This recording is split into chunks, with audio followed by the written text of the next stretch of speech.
En un mundo a la deriva, cuando la búsqueda e intentos humanos no bastan, solo una es la fuente de esperanza que llenará todo su ser. Es Dios, quien con su palabra viva y eficaz le habla hoy. Con ustedes, el pastor Óscar Velázquez.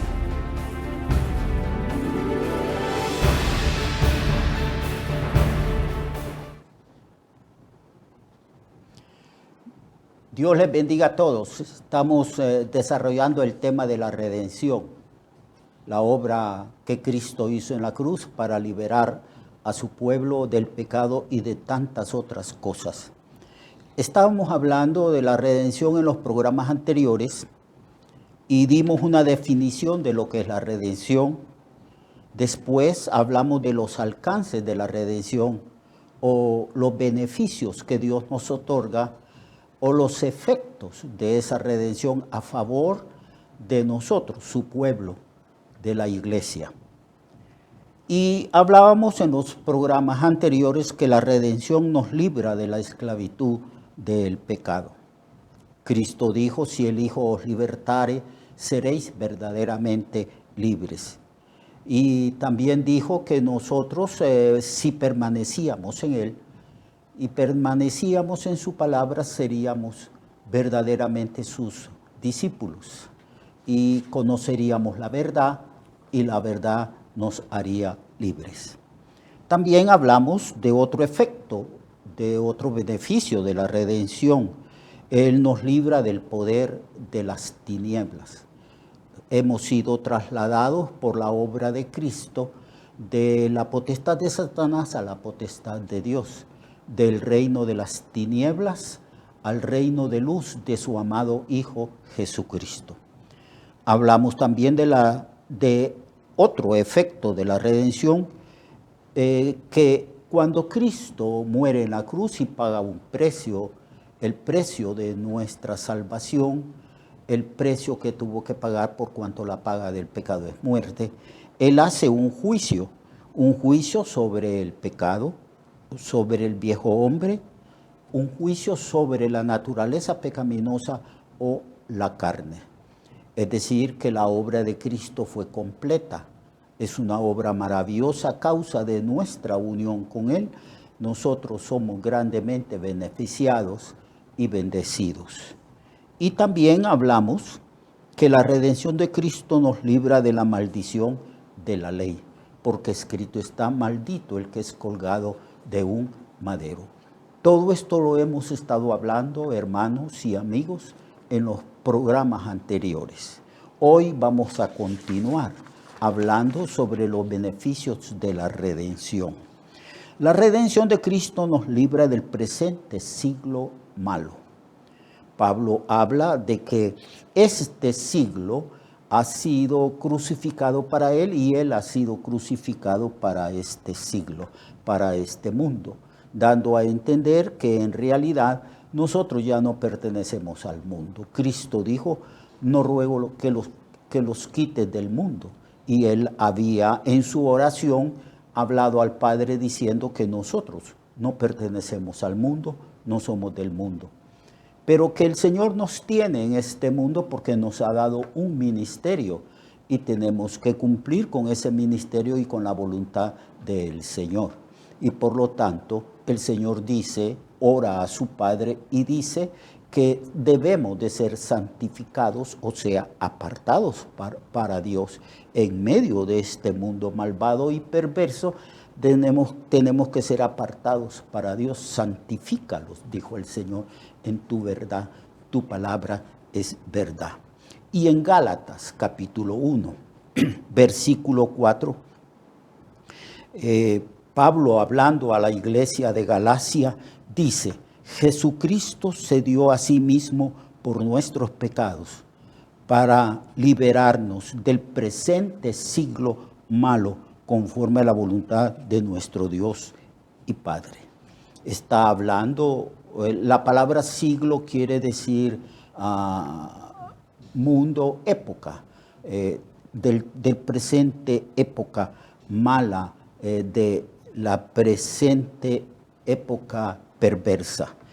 Este cosmos o este mundo, este sistema satánico del cual nos libra Cristo por medio de su sacrificio redentor en la cruz, este cosmos está organizado sobre los principios de fuerza bruta, de poder, de competencia, pero de competencia del más fuerte, de vanagloria, placer pecaminoso, maldad y depravación, orgullo y prepotencia.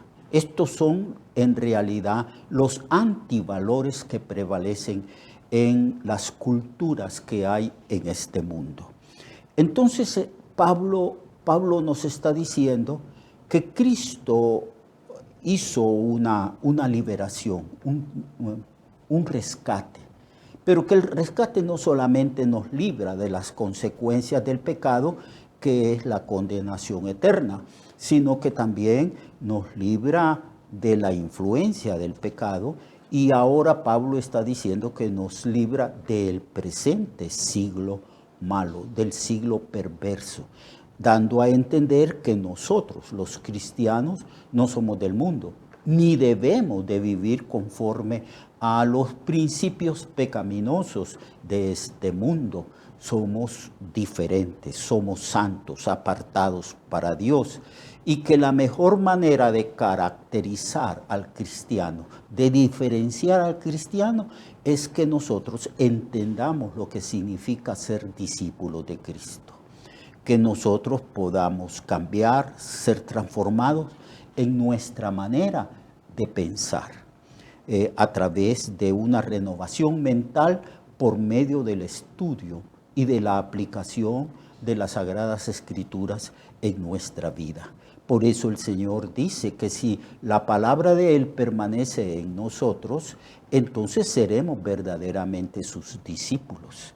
Vamos a seguir sus principios de vida, vamos a seguirlo a Él, vamos a vivir de acuerdo a los mandamientos, estatutos, enseñanzas y principios que encontramos nosotros en las Sagradas Escrituras. Por esta razón, hermanos, nosotros asistimos a la iglesia y se ha estructurado en todas las iglesias locales un discipulado. Es decir, que tenemos que estudiar las Sagradas Escrituras, las doctrinas de la salvación. En realidad, todas las doctrinas que se encuentran en las Sagradas Escrituras, porque la Biblia es una Biblia, una unidad. Es cierto que la hemos dividido en Antiguo Pacto y Nuevo Pacto, o Antiguo Testamento y Nuevo Testamento, pero todas las Sagradas Escrituras es inspirada por Dios, es pertinente. Las Escrituras nos ayudan a vivir la vida cristiana y a comprender las riquezas de la gracia que Dios ha derramado sobre nosotros. Entonces, al hablar del mundo, Juan nos escribe y nos dice en Primera de Juan, en la primera epístola de Juan, capítulo 2, verso del 15 al 17. Él dice: no améis al mundo, ni las cosas que están en el mundo. Si alguno ama al mundo, el amor del Padre no está en él, porque todo lo que hay en el mundo, los deseos de la carne o naturaleza pecaminosa, los deseos de los ojos y la vanagloria de la vida no provienen del Padre, sino del mundo. El mundo pasa y sus deseos también pasan, pero el que hace la voluntad de Dios permanece para siempre. Debemos nosotros entender que de ninguna manera debemos de amar, desear o vivir de acuerdo a como el mundo vive. No améis al mundo, ni las cosas que están en el mundo. Y Juan es bien específico. Él nos dice qué cosas no debemos de amar, sino más bien evitarlas y aborrecerlas si es posible.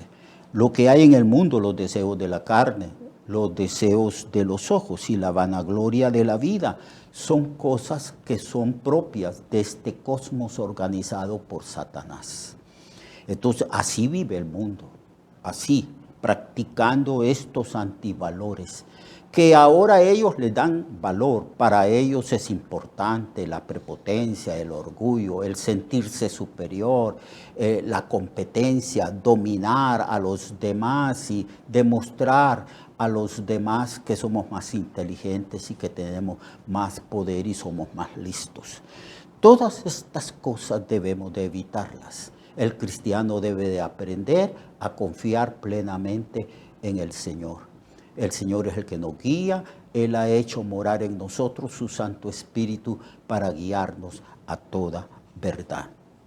Y no solamente nos advierte de que no debemos de vivir de acuerdo a los antivalores del mundo, sino que también para que pueda ser efectivo esto en nuestras vidas, siempre tenemos que hacer un análisis, siempre tenemos que juzgar las cosas que vemos en el mundo, en nuestra cultura, a la luz de las Sagradas Escrituras.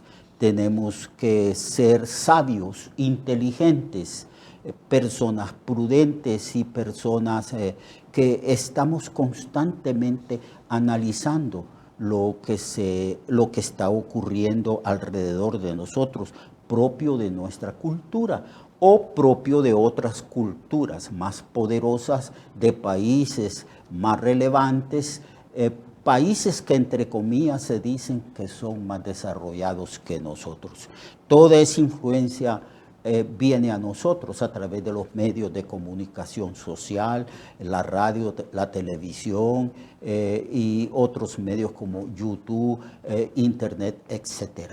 Y tenemos que juzgar todas las cosas a la luz de las Sagradas Escrituras. Por eso es sumamente importante que conozcamos las Escrituras. Y Juan también nos dice que Dios nos provee victoria sobre este sistema malvado o por este siglo malo, según las palabras del apóstol Pablo. En primera de Juan 5, 4 y 5, porque todo aquel que es nacido de Dios, dice Juan, vence al mundo. Y esta es la victoria que ha vencido al mundo, nuestra fe. ¿Quién es el que vence al mundo sino el que cree que Jesucristo es Hijo de Dios? Una de las cosas que Juan dice y señala, hablando de las marcas de un verdadero cristiano, es que nosotros no sucumbimos frente al mundo y ese estilo de vida pecaminoso que hay afuera de nosotros en nuestra cultura. De ninguna manera. Él dice que todo verdadero hijo de Dios, el que es nacido de nuevo, él vence al mundo. Jesús nos dice que Él ha venido y ha vencido al mundo. Y luego Juan dice que toda la persona que es nacida de Dios vence al mundo. Y esta es la victoria de la persona que vence al mundo, que es la fe en nuestro Señor Jesucristo. El nacido de nuevo no practica de ninguna manera el pecado, porque la simiente de Dios está en él. En 1 de Juan, capítulo 3, verso 6, él dice, todo aquel que permanece en Cristo no practica el pecado. Todo aquel que practica el pecado no le ha visto, no le ha conocido. En el versículo 9 también, Juan dice, todo aquel que es nacido de Dios no practica el pecado porque la simiente de Dios permanece en él y no puede pecar porque es nacido de Dios. Así que hoy en día se discute si la salvación se pierde o no se pierde. Yo pienso que para enseñar si es la seguridad de la salvación, primeramente tenemos que enseñar a los hermanos, a la iglesia, las marcas de una persona verdaderamente cristiana, de una persona que conoce a Cristo, que ha nacido de nuevo por el poder del Espíritu Santo, que ha sido regenerado. Porque toda persona regenerada, toda persona que ha tenido una fe genuina en Cristo, ha nacido de lo alto del Espíritu, ha nacido de nuevo. Y Juan dice aquí, con toda convicción y claridad, que los nacidos de nuevo no podemos practicar el pecado. porque el que practica el pecado es del diablo. Así que por esa razón nosotros vencemos sobre el pecado y vencemos sobre el mundo, porque hemos nacido de Dios y no podemos practicar el pecado porque la simiente de Dios permanece en nosotros. Santiago, en el capítulo 4, versículo 4 dice: «Oh almas adúlteras, ¿no sabéis que la amistad del mundo es enemistad contra Dios? Cualquiera pues que quiera ser amigo del mundo se constituye enemigo de Dios. Acercaos a Dios y se acercará a vosotros, pecadores, limpiad las manos, y vosotros de doble ánimo, purificad vuestros corazones, afligíos, lamentad, llorad, vuestra risa se convierte en llanto y vuestro gozo en tristeza. Humillaos delante de Dios y Él os exaltará a su debido tiempo».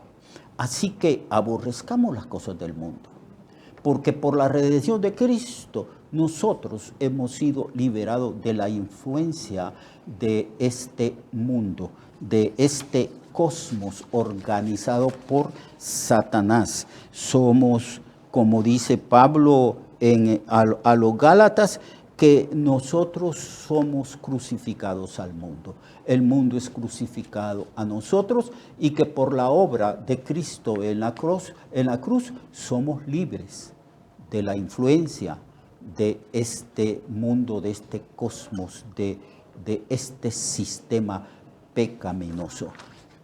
Busquemos al Señor, practiquemos su palabra, vivamos en santidad.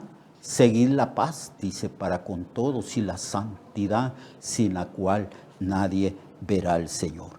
A través de su obra redentora, el Señor ha hecho la provisión necesaria para que nosotros podamos vencer y vivir como verdaderos cristianos en toda circunstancia de nuestras vidas. El Evangelio es completo, el poder de Dios se manifiesta constantemente en nosotros, y nosotros de ninguna manera podemos ser mundanos, de ninguna manera podemos vivir de acuerdo a los antivalores del mundo.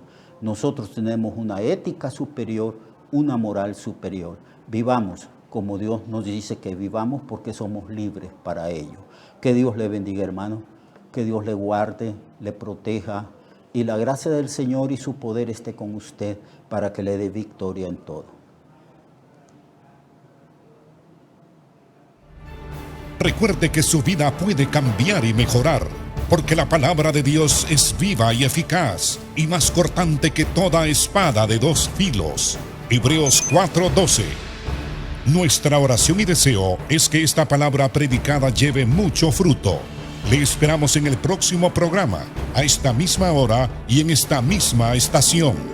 Esta es una producción de Ministerios Reflexionarte, en colaboración con Cirkenu Network. Sus comentarios son bienvenidos. Escríbanos al correo reflexionartehn@gmail.com o al 504-9802-6186. 504-9802-6186.